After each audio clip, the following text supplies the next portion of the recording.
Welcome to this episode of Addictive Fishing. I can't believe it. It's our 8th season and it's come to a close. And believe it or not, we got a couple of firsts. And what we like to do, I'm playing a little hooky from the IMG today. And I got to thinking, I had a couple of firsts this year that, after 8 seasons and all the fishing that I've done, still having first out there. We went out to Louisiana, was fishing with a buddy of mine, Capt Devlin Roussel, and caught a really, really big pelagic species of fish. If y'all missed it, y'all check this out. Caught it on fluorocarbon. Wait till you see the teeth on this thing. Well, as we're sitting here waiting for these many species to come out, what are all the species that you can get out of here?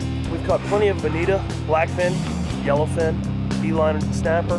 The other thing we catch a bunch of out here are wahoo. We probably won't catch one this way. They'll bite right through the fluorocarbon. Yeah. But we do a lot of trolling for them with wire leaders and mirror lures and islanders with ballyhoo. Cool.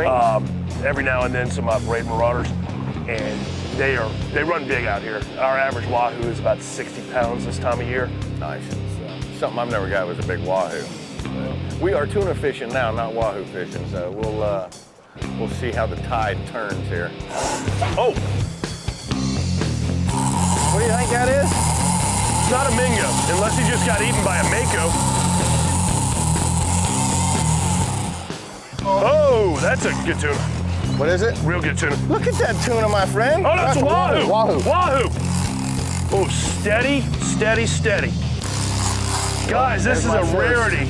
A wahoo on fluorocarbon. You gotta keep him coming now. Wahoo have scissor teeth, and that's a good 60-pound wahoo there. Why they call them wahoo? Ooh, wahoo! Wahoo, baby! Look, can you see those teeth? You see how vicious those are? Unbelievable. You gotta be real careful when you bring them into the boat. You don't want to slap it down on anybody's foot or anything like that. Take it off right there instantly. Oh, yeah. See if we can get this puppy up and get a good shot of him for everybody out there in TV land. I'll tell you what, you might want to get a shot of where that hook is and all of that real quick. That is hooked absolutely perfectly. That's one of the reasons why we use circle hooks out here. You would never have landed this fish on a J hook. Yeah, what he was talking about catching it on mono, we're actually rigged for tuna right now with this rig right here with mono, and there's not even a nick on it. And what that circle hook does, just like you saw, right in the corner of the mouth where it stays away from them teeth, and those teeth are something else, I tell you. Oh, those are scissor teeth. They close on top of each other like a pair of scissors. Yeah. And we're actually using a 65-pound Seagore Premier right there. It's really abrasion resistant, and you've got to have the best kind of tackle to expect that kind of result. You just don't catch many wahoo on fluoro or mono. I'm gonna take this gaff out, just watch his teeth. Go ahead, got him. And how big is he, you think? He is 65. He might be bigger than that. Yeah, he might be. Look how fat he is and how long. For folks, that's my first wahoo, really. My last wahoo was about this big. I caught him on a little trout rod. We call those weehoo. Weehoo. Weehoo. But this one here is a wahoo, baby. That's one of the best eaten fish in the world. In Hawaii, it's actually called ono, which translates directly into delicious. Well, let's get this guy up. I want to show him off to everybody out there. Look at that mouth on this sucker.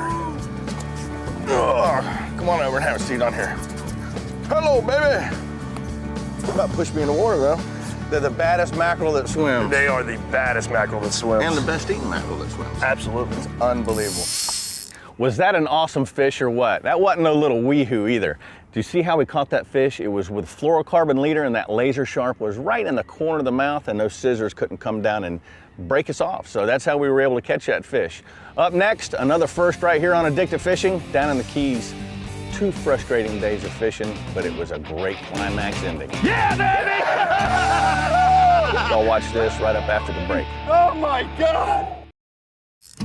Well, welcome back. Like we said, this is the final episode of the season, and we're looking back at a couple of firsts here on Addictive Fishing after 8 years. Up next, we got Captain Willie Benson. I was down in the Keys, and let me tell you, it was 2 frustrating days down there, but like I said, at the end was the greatest climax of fly fishing I think I've ever had. So, up next is Willie's World. I'm gonna try to catch me a snook.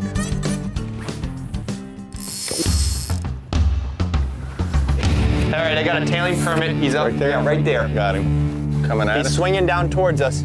He's right near that brown spot. Got See him? Just wait. Remember to pick your shot. Tell me if you need me to spin you. He can see us right now because his eye's facing towards us, okay? You gotta wait to put it over his back so his fin's away. Wait, I'll get you closer. Wait. All right, right now, go. Nice and easy. Power down and on him. Again, strip, strip. Still see him, right? Oh, he's on it. Strip, he's on it. Fish on. Come on, baby, clear, clear, clear, clear. All right. Come on, baby, come on. Come on, baby, Fire come on, come on, come on, come on. You gonna fire on him? Go. Good Lord Almighty. Tell me if I can do anything. Go. Keep going to him. I am. Go to him quick, he's going to those traps. Yep, I'm trying. Just keep reeling, keep reeling. Remember, if you got slack, you can put the line down into the water, okay? And you can take the slack out that way. I can't tell what side of the trap he's going to. Just let him steer you. And we're right near the chop, we'll be cool. About ready to almost drop the rod, I'm so nervous. You guys believe? Do you think we can get it done today? 10-pound leader on this, you say, Willie? 12 pound. 12 pound. It's to get him to eat it. Nice fish. Yeah, baby! Nice fish. She's bigger than anything you've had on so far. We have to get lucky this time. After 2 days of getting blown in the wind, coming out here and nailing my first permit on a fly. You're the star, baby. You are the star, fish. Mr. Permit is the star today. Willie, we talked earlier about the big 3 on fly, what everybody likes to strive for on the fly rod, which is a big tarpon, a big permit, and a big bonefish. I've gotten the tarpon, and I'm very close to getting my permit. Oh, look at that, baby. Oh, God, look that's at a pretty fish, Blair. Right in the lips means I didn't snag him. Willie, if I don't drop this rod by shaking it so much, we're gonna land this fish. And you never net them, do you? Never net them. I don't even have a net. Just grab them with my hands. That takes the fun out of it when you net them, doesn't it? Yeah. Yeah, it's just kind of it just feels good to get your hand around one, you know? Look at the speed on him. I mean, you know, you get him next to the boat and then he does that. By the time you think you got him tired a little bit, he shows you that, oh, I got another breath. If you have a day of permit fishing like I think we've had, where you hook 2 or 3 in a day, that's a good day. Well, it tells me that's a great day. It's nothing like red fishing or trout fishing, or you can go catch permit out on the wrecks, out 20, 30 miles out here in the Gulf, and you can go catch them out on the wrecks all day long, all you want, 30, 40 pounders. But an actual challenge, what we're doing with these fish here, get them to eat, chicken feathers basically. You gotta kiss him too. I'll give this one a little bit of tongue. Nice and easy, slide him over towards me. Easy, easy, Blair, watch those knots, dude. Easy. Back the other way. Hold on, I don't want to, I'm getting Just that. roll him. Getting the fly line back. Come him up, bring him up. Yeah, baby! Baby! Oh my God! That, brother, is a permit on the fly, on the flat in Key West. It don't get no better than that. 2 days. 2 days. 2 days. 2 days of trying. You saw Third fish. Saw the conditions we had. Third fish I had hooked up. And for you people that know me out there, you know I'm not a fly fisherman. But today I have been. Willie, I can kiss you, brother. Congratulations, Blair. It's a hell of an achievement. Do you want to show them their eyes? Yeah. Yeah, see how big their eyeballs are? Those eyeballs on these fish are just... They can see so much. They see everything. Yeah. Come get you some of this right here in Key West. Key Nice West, fish, Florida. Blair. Congratulations again, man. Let's send him off this way so we can watch him well go. done. Yeah. Oh, he's ready. He's going. Ready. You ready? Send him off, Blair. Go on, baby. You did good. You did real good. You did absolutely marvelous. Still can't get that snook to eat over there. We sure got that permit to eat though, didn't we? Tell you what, I'm gonna go down next year and round out the big 3 with Captain Willie and catch my bonefish on fly. Oh, Blair's biggest right there, brother. Stay tuned, we'll be right back. Well, welcome back. Believe it or not, we got another first on Addictive Fishing here that something I never thought I'd be able to do. We went up to New York City, got a call from a guide up there named Johnny Luchka. And he said, Blair, the stripers are going off up here. You gotta come up and give it a shot. So we did. So here's a great segment from New York City, catching a really big striper. We need a nice big Mogan. And they're here, bro. You can see we're fishing kind of a different area here than what we're normally fishing down in Florida. We're in the western Long Island Sound. We got Captain John Luchka with us, and we're gonna be catching stripers today right here in the western end of Long Island Sound. And it's not gonna be those little stripers you saw me doing last year. These guys are the Mogan stripers. Blair, we're gonna bang them, man. I got a feeling. Come on, I got a feeling, bro. Blair, the way I got this bunker hooked up here is we're taking the bunker and we're hooking it right behind the anal port. So the natural tendency is for this bait to dive deeper into the water column. So we're in about 45, 50 feet of water here. We have a couple baits up on top and we're gonna try to cover a little bit more of the water column. So I'm gonna let this fish down here. There's no weight on it. And watch that bait, she's gonna wanna swim right down into the water column. That sounded like something crashing. There they are right there, boys. Hopefully we get a big old hit. I want to get up in here in front of them a little bit so they'll come back into us and our baits will be way underneath them by then, I hope. Blair, we got to get a big one. We need a Mogan, man.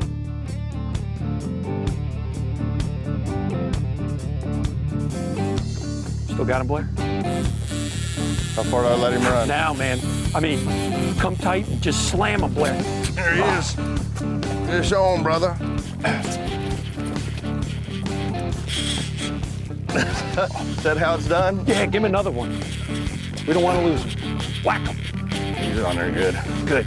He's tangled on the other line. All right, let me get over. Over top. Over the top. We're doing the dance, folks. Doing the dance. That's like the tarpon two-step is what they call it in Florida. It feels like it could be a pretty good fish here, my brother. Could be my biggest striper ever. Oh yeah, he's got a head and a half on him. We're talking a head and two halves. That's it. Keep constant pressure on him, Blair. Oh yeah, oh yeah, he's got some weight to him. Beautiful. He has got some weight. Keep constant Well, pressure Johnny, on him. you got it, man, right here by all these bunker schools. You know, when you find the life, keeping it constant, there he is. Oh, baby, look at that striper! Bring. Oh, Blair.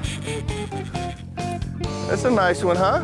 Is that a nice one? Keep constant pressure on him because if that fish came a long way and that hole in his jaw just gets a little bit bigger. Yep. You Oh, get there he over- is up top. Just like a big trout. Really, they got that really weak mouth. Look at the size of that striper. I think he's allergic to nets. That's that big tail going to work. He's working it. He is definitely working it. How old do you think a fish this size is? That fish has got to be about 15 years old minimum. 15. That's as old as 15. my son. See, this cold water Yeah. keeps that fish totally revitalized. There's a lot of oxygen in the water. So if we release this fish, which we'll probably do, that fish should swim away no problem, even after this long fight. Oh yeah, we'll definitely release this guy. Blair's sticking it to him. That's what you want to do. You want to keep a good bend in the rod, constant pressure. Come on, baby.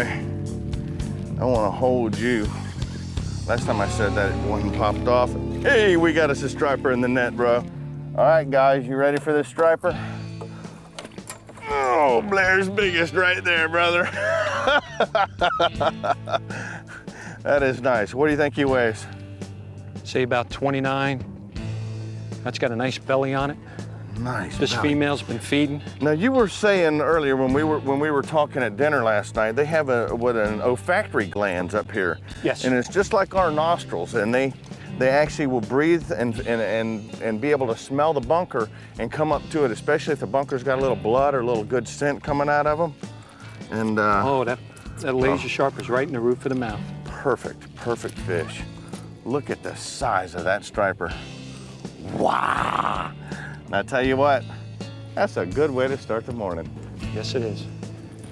And when you hold them up for a picture, just like any other fish, I always stress, hold his belly, because big fish like this aren't made to be out of the water. We're gonna put him back in. Let's get him over on this side here. You want to bogue him real quick, Blair? So you can wait? Nah, we don't need to. Okay. Now, even though this water's cold, I got John up on the front with a trolling motor, and we're putting water through his gills just so he gets back to life here, because I'm gonna pull this fish out and show you one more time, because this is my biggest striper ever. I know last year we were up in the Mississippi River shooting redfish and catching a bunch of different fish, but the striper that I had on the boat, if y'all remember, it popped right off next to me. But I tell you what, this one right here, this one's a real one. This one is definitely a real one. Okay, he's chewing on me, John. Okay. I think he's about ready, but I want to show this fish off one more time. And you say this one is the big ones like this are a female? Yep, that's a female. Y'all. Hey, if y'all ever want to come do this, make sure you look up John on the website, because I tell you what, for so many years when I was guiding, I had my clients from the Northeast up here come up and say, man, those big redfish in the Indian River, they remind me so much of those stripers up where we go. And I tell you what, they sure do. Come on, let go. We're gonna just, oh, look at him, he's ready. Swimming off, baby. Get on off out of here. Well, I think that one there classifies as a Mogan striper, or a cow, what Johnny likes to call them. But if y'all ever find a chance to get up there and do that fishing, it's a lot of fun catching some big stripers. Y'all stay tuned. We'll be right back with some more addictive fishing highlights. Well, welcome back. You know, I wish we could show you all the fish that we caught this year, but there's something we can do. We can condense it down, put a little music back there. Hope y'all enjoy this little segment. Oh yeah, baby. Oh yeah. Now that is a trout. Look at all those bonita. Well, that one right there would classify as anybody's biggest redfish of their life. Fish on, baby. Woo! Fish on, baby. Yeah. Yeah, baby. That's called in 25-mile-an-hour winds, brother. Woo! Nice job, man. Nice job. Oh. Fish on, brother. Fish on! I knew you could do it, Blair. Not many spots on that one. That's amazing. That was pretty. Oh.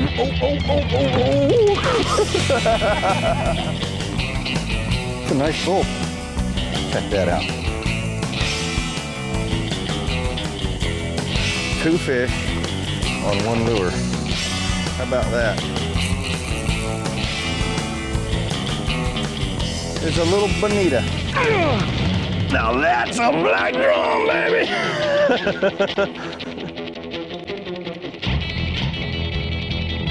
Another Jack Crevalle. They'll wear your butt out, I tell you. Well, that about wraps it up for today's show.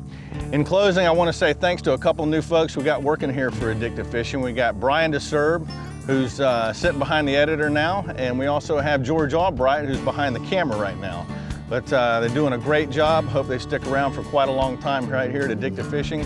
Also, Patrice McCabe, Kevin McCabe, made a lot of new friends this year. But unfortunately, gonna have to say goodbye to a couple of friends we've made over the years. Captain Leon Davis, you know, one heck of a guy.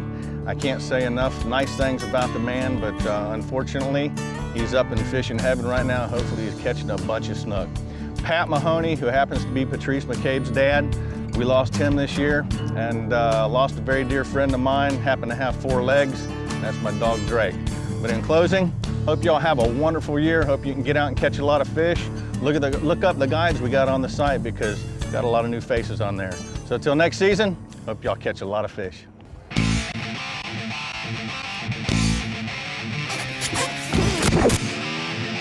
Got his stomach a little bit.